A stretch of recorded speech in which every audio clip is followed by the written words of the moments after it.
I'm quite sure you can.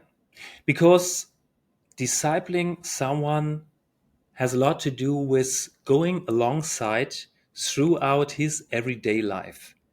And being honest, a lot of our time we spend throughout the week in our everyday life is also spent online. So walking this way beside someone over, may it be an online community, a chat service, may it be an online church or a Discord server, is much closer to the everyday life than the church building that is just there in this one space in the city and that you visit perhaps once or twice a week. Discipling someone without having met him or her in place doesn't have to be a hindrance. It depends on, once again, as I mentioned earlier, intentionally creating relationships. So really being interested about the other, taking the time of getting to know each other, telling your stories, telling your way traveled so far.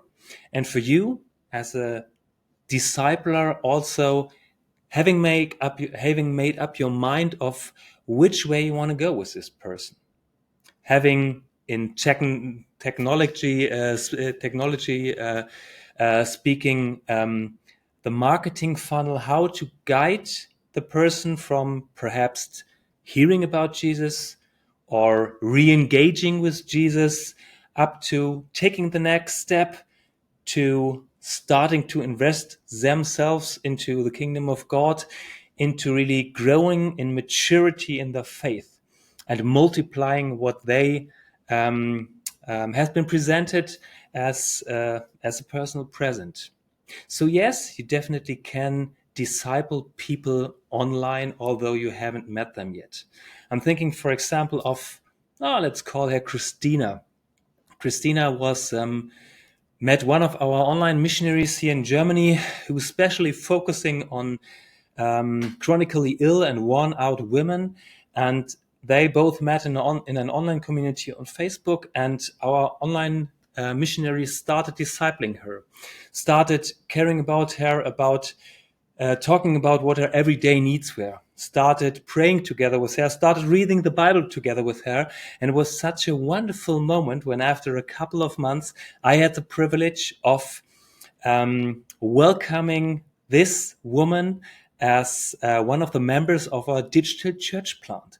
She was almost crying because she had given up the idea that she could part of an actually Christian community, because her child has a chronic illness that prevents her from leaving the child alone, as well as prevents her from being able to attend greater groups of community meetings or something like that. And for her, it was just a wonderful moment.